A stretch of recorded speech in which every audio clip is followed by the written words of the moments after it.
The stubborn goat, ignored by everyone, starts acting strangely on a remote farm. No one gets what he knows, until a blind girl decides to listen to the silence. The first rays of sunlight filtered through the window slats when Lucy Sanders awoke. Her slender fingers traced the patchwork quilt, recognizing each texture, every stitch line. For her, the world existed through touch, sounds, and smells. That's how she had mapped her reality since being born without the ability to see. "Lucy, are you awake?" Mrs. Teresa's voice invaded the room with its familiar warmth, bringing with it the aroma of freshly brewed coffee. "Yes, Mrs. Teresa. I dreamed." About Thorny again. He was taking me to a beautiful place. The 60-year-old woman smiled, though she knew the girl couldn't see it. Lucy had the ability to hear smiles in people's voices. "That old goat. He barely leaves the pen, and you dream he's taking you for a walk." Teresa placed the tray on the nightstand. "Drink your coffee before it gets cold. Dr. Robert left early for town. He won't be back until tomorrow." An almost imperceptible relief coursed through the girl's body. Days without Robert Anderson at the farm were different, lighter. The air seemed to circulate better through the rooms of the big house. The floorboards creaked less, even the birds sang louder. "Can I go see Thorny today?" "Yes, but don't take long. I have to clean the whole house today, and I'll need your help afterward with the fruit preserves."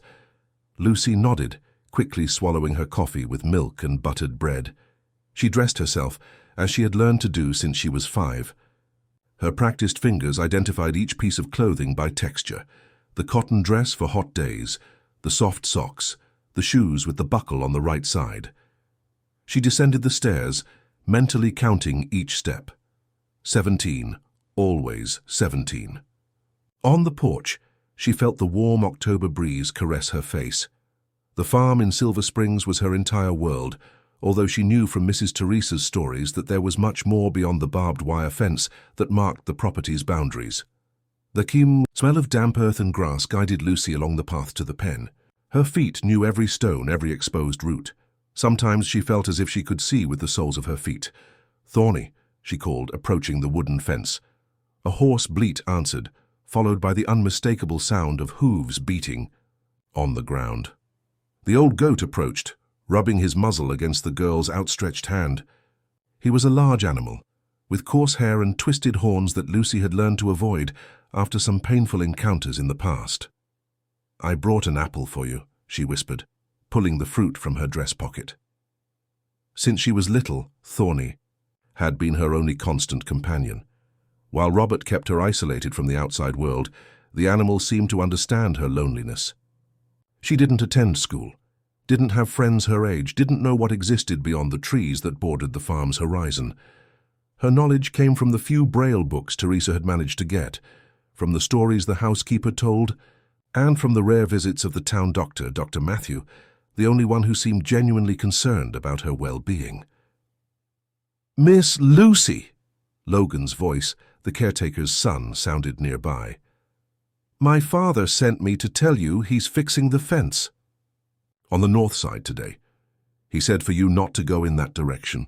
Logan was 14, and although Robert forbade any interaction between them, he always found ways to exchange a few words with her when the boss wasn't around. "Thank you for letting me know, Logan. Have you had breakfast?" "Yes, I have. I'm helping my father today." He hesitated for a moment. "I heard Dr. Robert talking on the phone last night. He seemed nervous."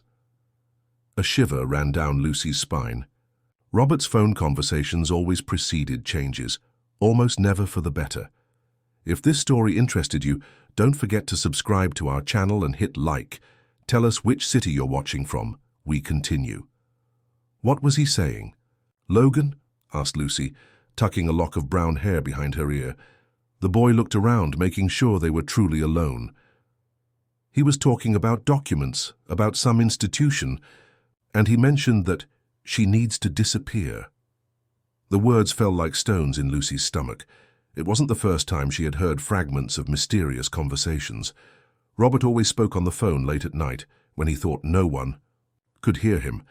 But the acoustics of the old house carried sounds through the corridors, and Lucy, with her hearing sharpened by her lack of vision, caught much more than he imagined. "Logan, you need to go now," she said, suddenly alert. "If your father finds out we're talking, I know, I just thought you should know." He hesitated. "Something strange is happening, Lucy. My father has been tense, and yesterday Dr. Robert ordered the old shed locked up, the one nobody has used for years." A distant call interrupted the conversation. It was Logan's father looking for his son. The boy quickly moved away, leaving Lucy with her fingers still buried in Thorny's coarse hair. Upon returning to the house, Lucy noticed that the usual silence was different. There was a tension in the air, like the smell of rain that precedes a storm. Mrs. Teresa's footsteps sounded more hurried, almost anxious. "Mrs. Teresa?" called Lucy, entering the kitchen. "Is everything okay?" The woman's breathing betrayed her nervousness. She was panting, as if she had just been running. "Yes, child, I'm just in a hurry, lots of work today." But the tremor in her voice said otherwise. Lucy approached, touching the arm of the woman who was the closest thing she had to a mother. She felt the damp fabric of her sleeve. "You're wet. Did you fall in water?" Mrs. Teresa hesitated. "I went to get something from the basement. It's damp down there." Lucy knew it wasn't just dampness. Mrs. Teresa had been crying. She could smell the salty scent of tears, but decided not to press. Something was wrong, and too many questions might make the situation worse. "I'll help you with the fruit for the preserves," she offered, searching for the high stool where she usually sat to perform kitchen tasks. While her skillful hands peeled peaches, Lucy noticed that Mrs. Teresa was moving differently. She opened drawers, closed them, walked to the door, came back. She seemed to be looking for something or checking if they were being watched. "Lucy," the woman finally whispered, coming so close that the girl could smell her mint breath. "I need you to listen very carefully and not ask questions right now, understood?" The girl's heart raced. She nodded slightly. "Tonight, when I say the stars are beautiful, I want you to go to your room and stay awake. Don't sleep no matter how late. I'll come for you when it's safe. But no questions, remember?" Mrs. Teresa gently squeezed the girl's hand. "Trust me, and don't mention this to anyone, especially to Dr. Robert if he calls." The rest of the day passed in an almost unreal state of suspension. Lucy completed her daily tasks, helped in the kitchen, practiced Braille reading, listened to the radio at the lowest possible volume, but her mind was filled with questions. What had Mrs. Teresa found? Why had Logan mentioned the old shed? And, most importantly, who was Robert referring to when he said she needs to disappear? At night, after a silent dinner, Lucy sat on the porch as she did every evening. The fresh spring air carried the scent of jasmine and damp earth. Mrs. Teresa appeared, drying her hands on her apron. "The stars are beautiful tonight," she said, with a casualness that sounded forced. Lucy swallowed hard and stood up. "I'll go to my room then. Good night, Mrs. Teresa." "Good night, child." In her room, Lucy sat on the edge of the bed, still dressed. Minutes dragged on like hours. Outside, crickets sang, an owl hooted in the distance. Suddenly, a different noise, the farm gate being opened. A car was approaching. Lucy froze. Robert wasn't supposed to return until the next day. Heavy footsteps climbed the stairs. Lucy recognized them immediately. It was Robert. Her heart raced. Something had changed in the plans. The man walked straight past her room, entered his own quarters, and closed the door forcefully. Minutes later, another sound, Mrs. Teresa's light footsteps. Lucy's bedroom door opened slowly. "Come," whispered the woman. "Don't make a sound." Lucy held Mrs. Teresa's hand, feeling the calloused skin of the woman who guided her through the dark corridors of the big house. Every creaking board was a threat. Every breath seemed too loud. They descended the back staircase, the one used by the staff that Lucy recognized, by the specific feel of the worn wooden banister. "Where are we going?" whispered Lucy, so softly she barely heard her own voice. "To the old shed," Teresa answered in the same tone. "Logan is waiting for us there. He'll keep watch while we look for something." The night air enveloped Lucy as they left the house. The temperature had dropped, and dew was already forming, dampening the grass beneath her feet. The smell of earth and wood grew stronger as they approached the shed, a familiar scent to Lucy, who had always been curious about that forbidden place. A low whistle cut through the silence. It was Logan's signal. "We're here," murmured Mrs. Teresa. "Is Dr. Robert asleep?" "Yes, I saw his bedroom light go out 10 minutes ago," replied the boy. "We need to be quick. My father makes his rounds in half an hour." Logan had obtained an old key that opened the padlock with a metallic click. The smell of mold and dust invaded Lucy's nostrils as soon as they entered. It was a place forgotten by time, but one that held secrets important enough for Robert to order it locked up even more securely. "This used to be the main stable before your time, Lucy," explained Mrs. Teresa, carefully guiding the girl between stacked objects. "Now it stores old things and memories that Dr. Robert doesn't want anyone to see." "How do you know what to look for?" asked Lucy, confused. Teresa hesitated, but time was too short for half-truths. "Because I found something in his office today. A hidden radio and letters addressed to you from an institution for the blind in Portland. Letters he never delivered." Lucy felt as if the ground was swaying beneath her feet. So there was a world prepared to receive her out there? A place where she could learn, grow, meet other people like her? "And there's more," continued Teresa, as she felt along the walls of the shed. "Logan heard the boss saying on the phone that she needs to disappear. It's not the first time he's used those words, Lucy." "I don't understand." "There were others before you," interrupted Logan, his voice tense from keeping watch. "My father never talks about it, but he's worked here since before I was born. He said that Dr. Robert always adopts children in difficult situations, especially girls. They stay for a few years, and then vanish." A chill ran down Lucy's spine.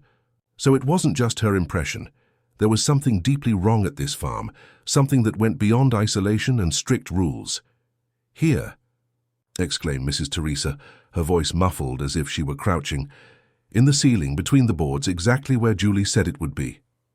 "Who is Julie?" asked Lucy, confused. "I'll explain later, child."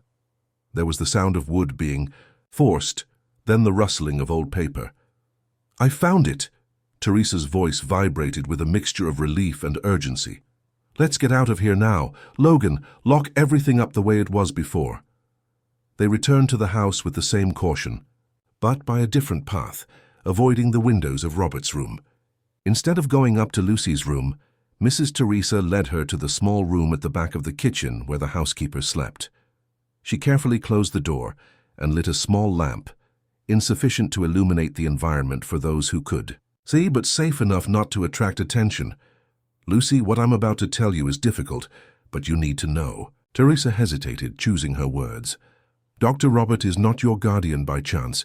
He chooses vulnerable children, especially those with disabilities or without families, and keeps them isolated for a reason." Lucy's fingers found the old paper that Teresa had placed in her hands. "What is this?"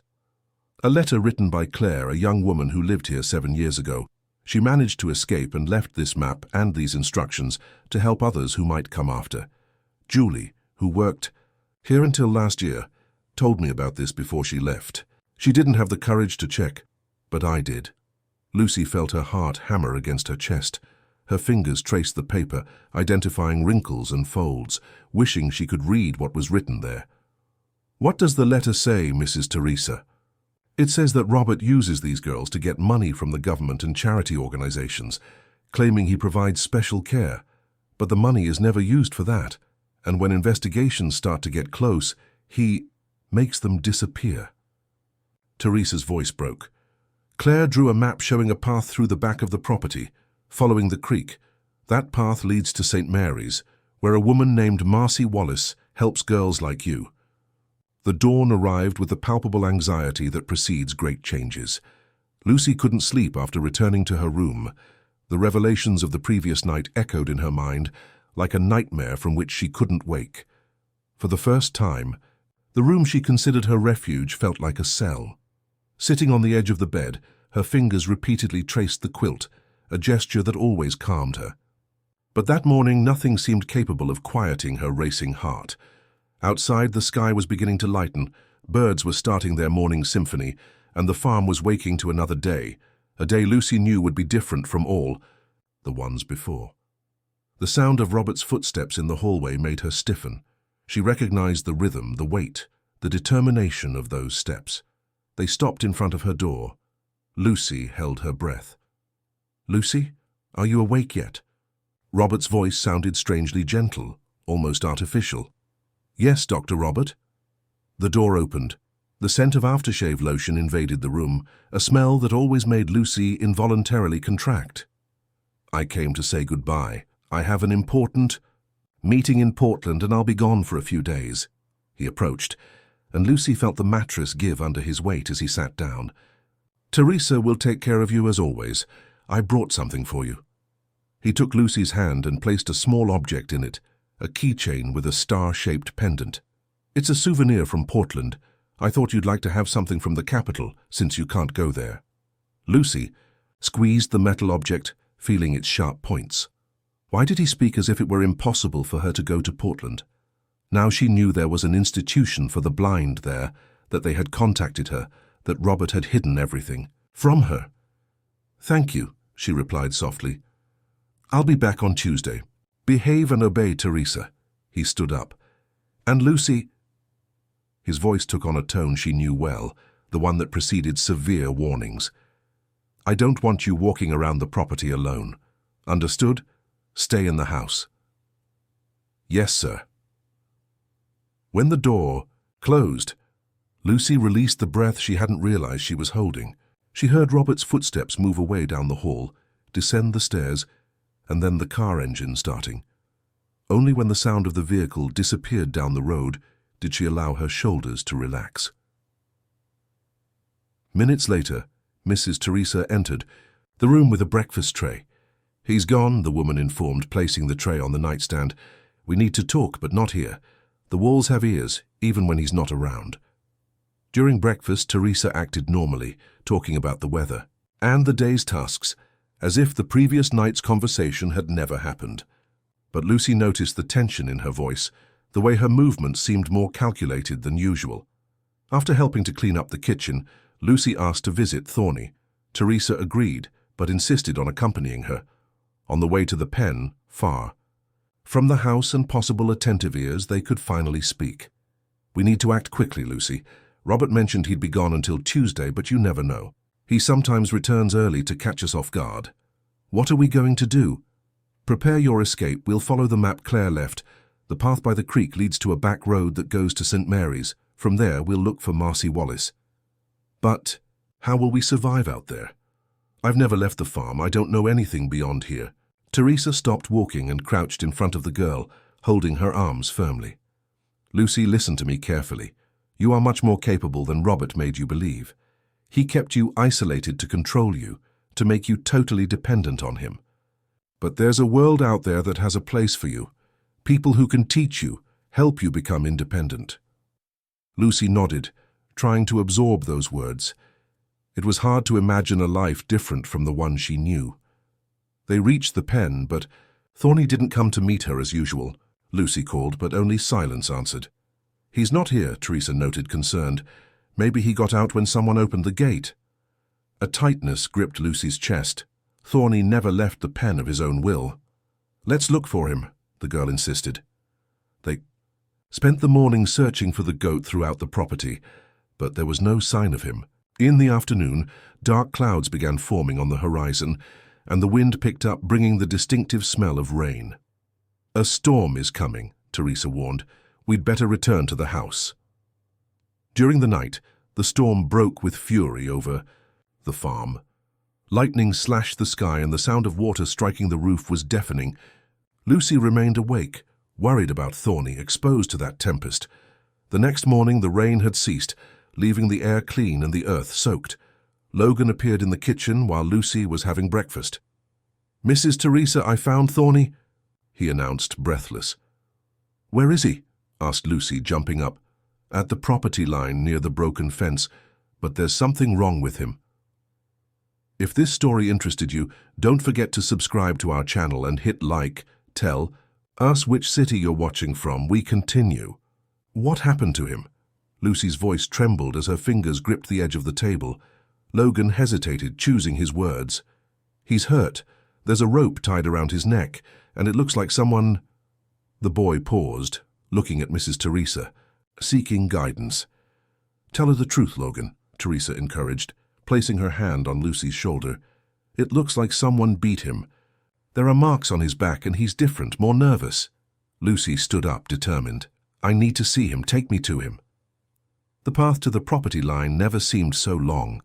The mud from the recent rain made walking difficult, causing Lucy to slip several times. Logan held her by the arm, guiding her to firmer ground, while Mrs. Teresa followed close behind, alert to any suspicious movement on the farm. Thorny's familiar smell arrived even before they could spot him. Lucy quickened her pace, calling for the animal. A weak bleat responded, followed by the sound of agitated movements. Careful, Lucy, Logan warned. He's scared. He might hurt you unintentionally. Ignoring the warning, Lucy approached, extending her hand toward the sound. She felt Thorny's wet muzzle touch her fingers, but there was something different. The animal was trembling and his breathing was rapid. What did they do to you? She murmured, as her fingers found the rough rope tied tightly around the goat's neck. She continued her exploration, feeling recent scars on the animal's back. Who did this, Thorny? The goat moved closer, pressing his body against Lucy's legs, as if seeking protection.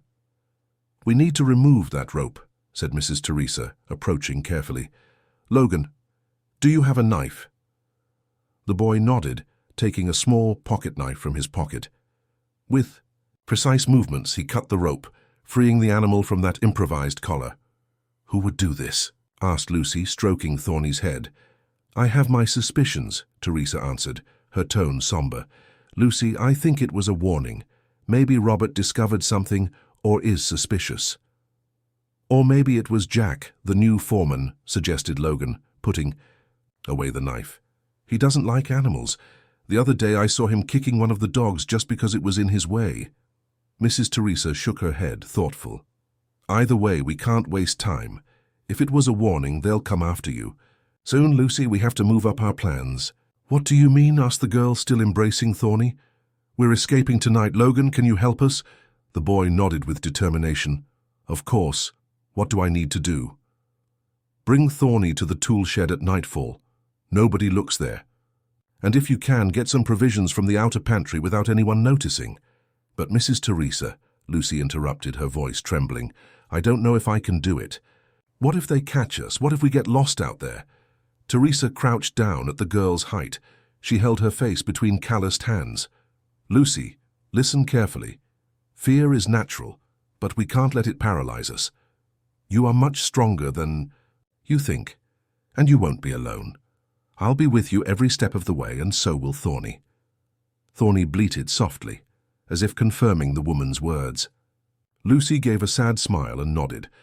They returned to the house before their prolonged absence raised suspicions. During the rest of the day, a silent tension hung in the air. Each distant noise made Mrs. Teresa run to the window. Every time the phone rang, Lucy froze, fearing to hear Robert's voice on the other end. In the afternoon, while Lucy pretended to read one of her Braille books on the porch, she overheard a conversation between Teresa and Logan's father in the yard.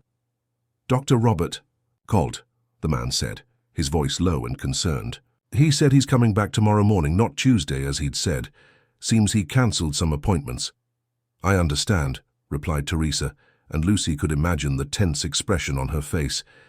Thank you for letting me know, Thomas. When Teresa entered the house, her steps were quicker than normal. She went straight to Lucy. Did you hear? Yes, replied the girl. He's coming back tomorrow. Then we have to leave tonight without fail. Teresa sat beside her. I'll prepare a backpack with the essentials. You stay alert for any strange movement.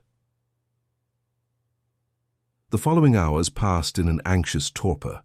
Lucy helped Teresa separate clothes, provisions and a few personal items, all discreetly so as not to raise suspicions. Logan appeared briefly to confirm that Thorny was safe in the tool shed, hidden under a pile of empty sacks. As night fell, the sky became heavy again. A new storm was approaching, which could be both a blessing and a curse. The rain would erase their tracks but would make crossing the creek more dangerous. "Are you ready?" asked Teresa, entering Lucy's room when the clock in the living room struck 11. The girl nodded even without being sure. She put on the coat Teresa handed her and held the small backpack where she had stored her few belongings, some Braille books, a change of clothes, and the star-shaped keychain Robert had given her, not out of affection, but as a constant reminder of what she was leaving behind. The first drops of rain began to hit the roof when Teresa and Lucy left the big house. They moved like shadows across the yard, avoiding the puddles of water that would betray their passage with revealing sounds. The wind whipped the trees, creating a symphony of leaves and branches that masked their cautious steps. "Hold tight. To my hand," whispered Teresa, guiding Lucy along the darkest path away from the windows of the foreman's house. They reached the tool shed where Logan waited with Thorny. The boy had tied a thin string around the animal's neck, not as a restrictive collar, but as a guide so they could lead him through the darkness. "I brought more food," said Logan, handing a bag to Teresa, "and a map I drew showing the shortest path to the road that leads to St. Mary's." "Thank you, Logan." Teresa briefly hugged the boy. "You should go back now. If they discover your help, don't worry about me. My father won't say anything, even if he suspects. He's afraid of Dr. Robert, but deep down, he knows the boss isn't a good man." Lucy extended her hand, finding Logan's face. Her fingers traced the boy's features, memorizing them.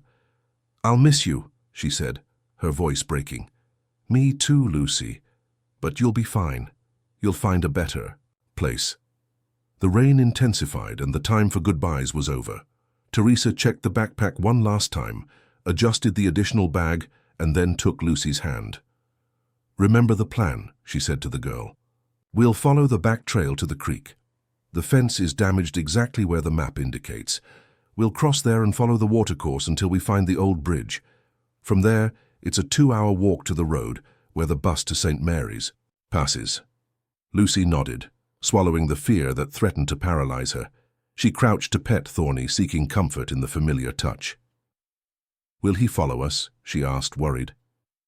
"I'm sure he will," replied Teresa. "That goat would never leave you behind." They left the shed, facing the rain that was now falling heavily. The ground, already soaked from the previous storm, was rapidly turning into treacherous mud. Lucy slipped every few steps, but Teresa held her firmly, preventing falls. They crossed the orchard, then a stretch of dense woods protected by the darkness of the moonless night. Thorny followed right behind, his hooves finding firmness where human feet failed. The animal seemed to instinctively understand the importance of that journey. After almost an hour of cautious walking, the sound of the creek reached Lucy's ears. Normally a gentle murmur, it now roared like a small waterfall fed by the intense rains. "The creek is fuller than we expected," Teresa noted, concern evident in her voice. "We need to be doubly careful crossing."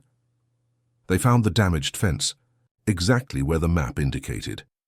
Years of neglect had weakened the wires, and someone, perhaps Claire, perhaps another fugitive, had widened the passage.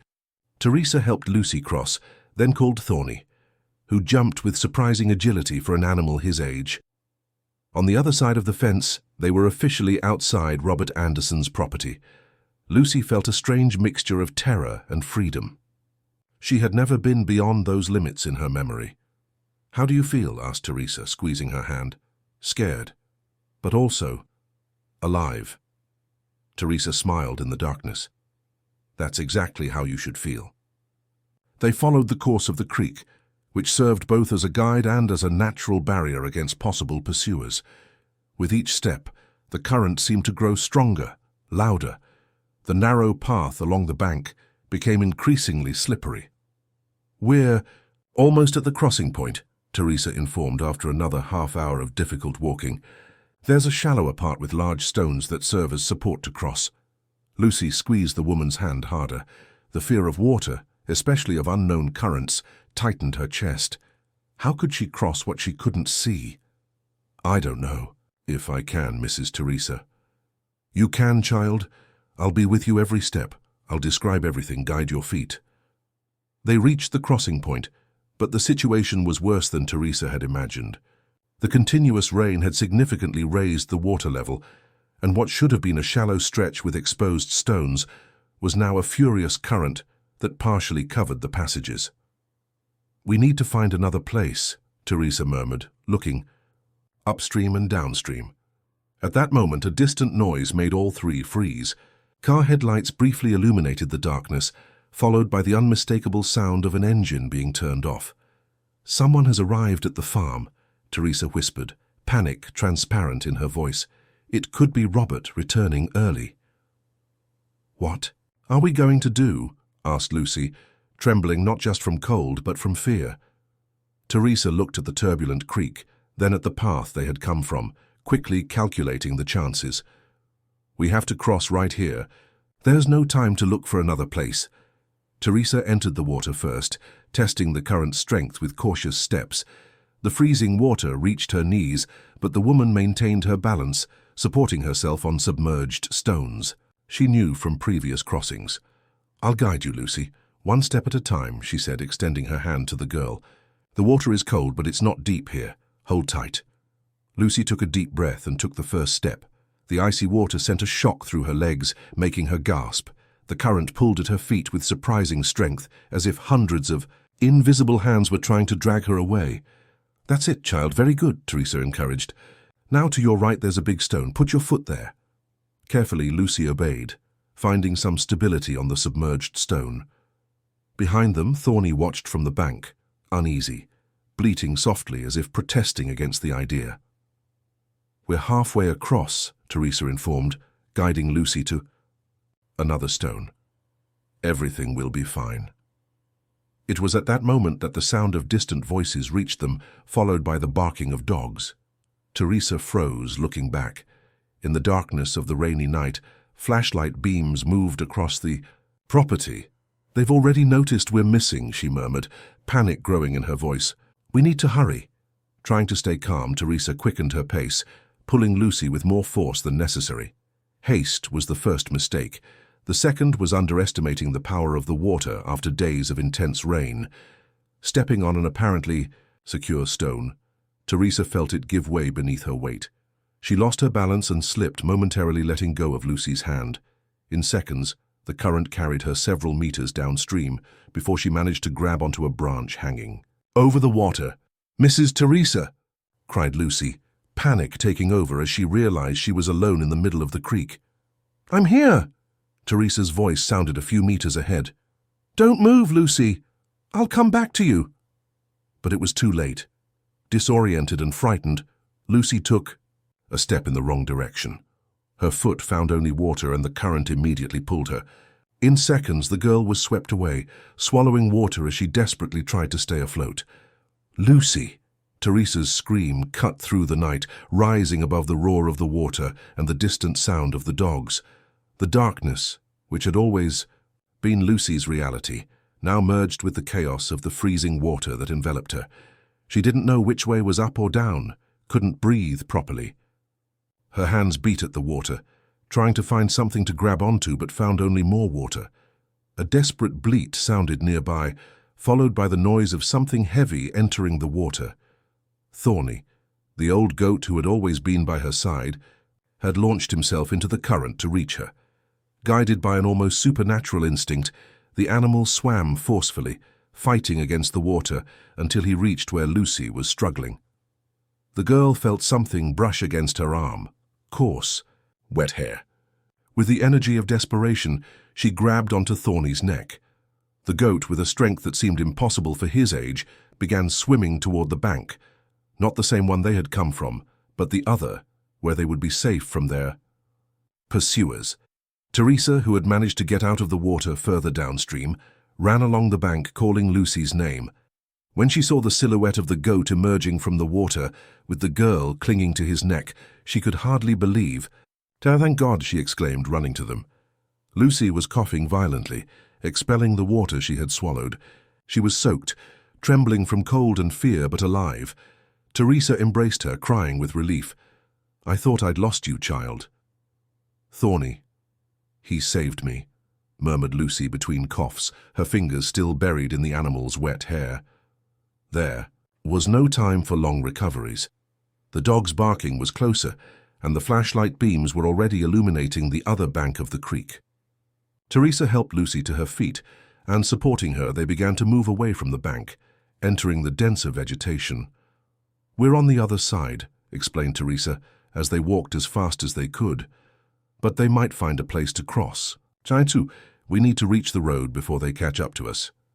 Thorny followed alongside Lucy, occasionally pushing her with his muzzle when she slowed her pace, as if understanding the urgency of the situation. The goat seemed to have renewed his energy after the heroic rescue. They walked for almost an hour through dense woods, guided by Teresa's mental map of the region and the instructions left by Claire. The rain began to diminish, and the clouds occasionally opened, allowing a bit of moonlight to illuminate the path. "I'm hearing something," said Lucy, suddenly stopping. Teresa also stopped, alert. A distant sound of an engine reached them. "It's the road," she exclaimed, relieved. "We're almost there, Lucy." They quickened their pace, driven by new hope. As they approached, the sound of traffic became clearer. It wasn't intense. Few people traveled that secondary road in the middle of the night, but each vehicle represented a possibility of help, of escape. Finally, they emerged from the woods and felt the packed dirt of the road's shoulder beneath their feet. Teresa looked in both directions, trying to orient herself. "St. Mary's is in that direction," said Teresa, pointing to the left, though she knew the gesture was useless to Lucy.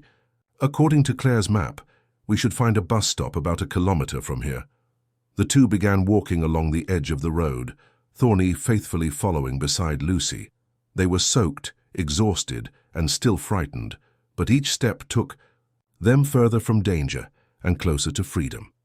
Teresa frequently consulted her wristwatch, illuminating it with a lighter. She kept protected in an inner pocket of her coat. 3:30 in the morning, she informed. "The first bus to St. Mary's passes at 5. We have enough time to reach the stop."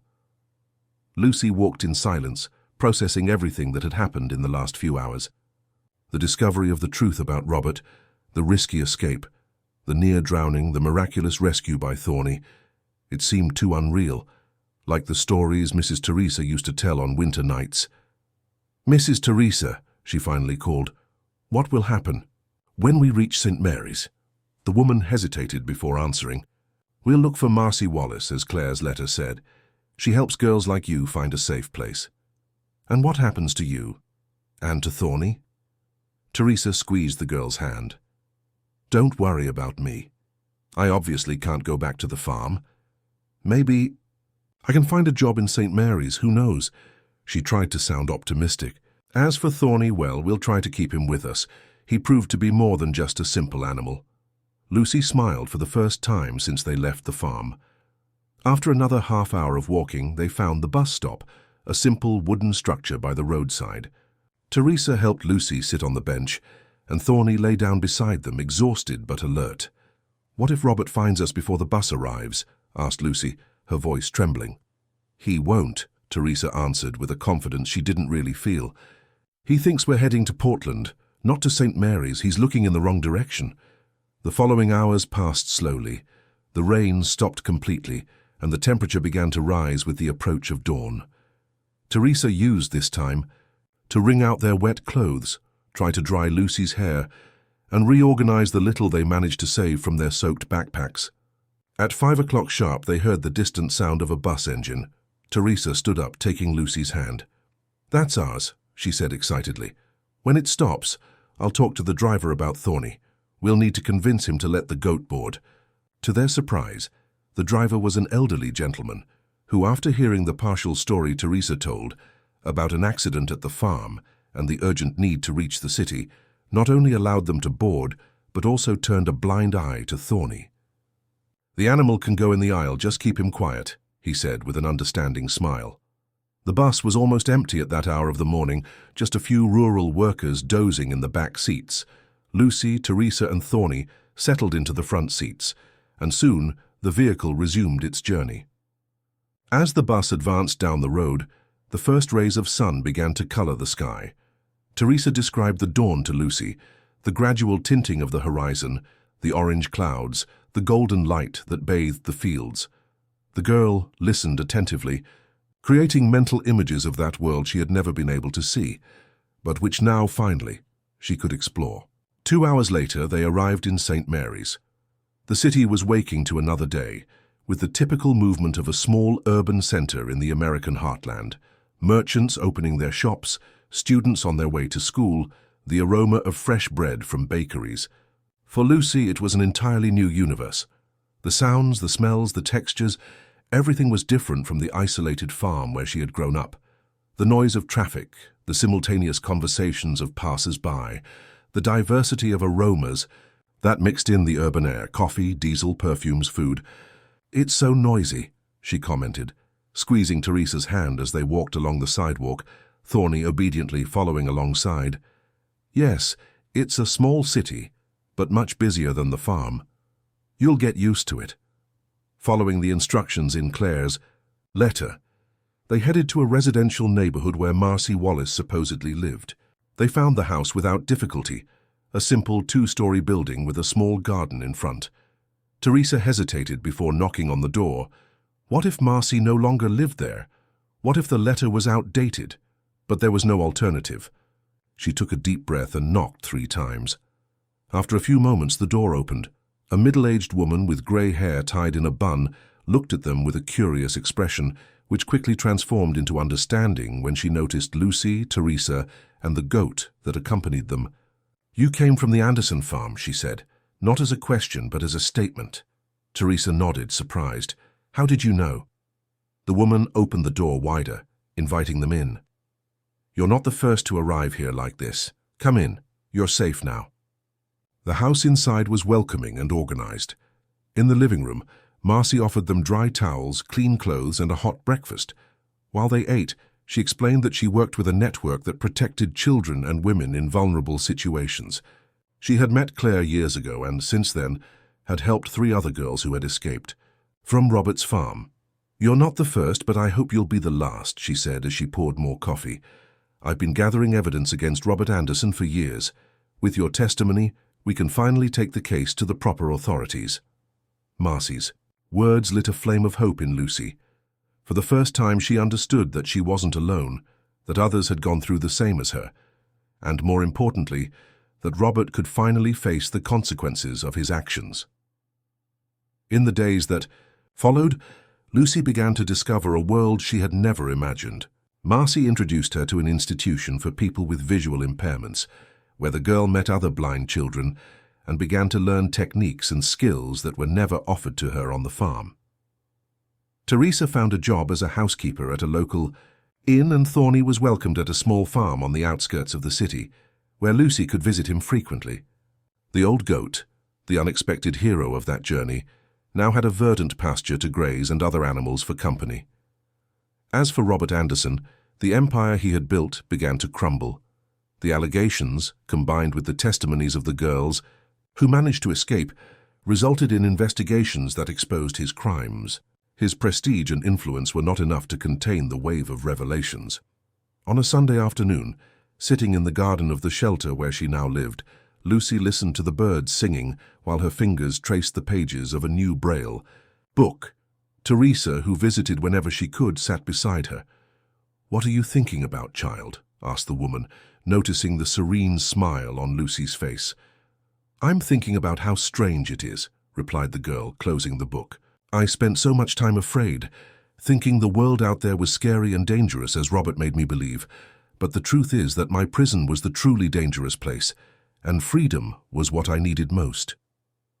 Teresa smiled, caressing the hair of the girl she considered a daughter. Freedom sometimes scares us because it comes with responsibilities, but it's the only way we truly grow. Lucy nodded, lifting her face to feel the afternoon sun. Her world, once limited to the walls of the farm, now expanded each day. There was much to learn, many obstacles to overcome, but for the first time in her life, the future didn't seem threatening. It was a promise, an invitation, a horizon, full of possibilities. The old star-shaped keychain which she had brought with her in the escape now had a new meaning. It was no longer a symbol of Robert's control, but a reminder that even in the deepest darkness, there is always a path to the light. And sometimes, that path is illuminated by the most unlikely beings, like an old stubborn goat named Thorny, who saw with his heart what many with perfect eyes would never be able to see.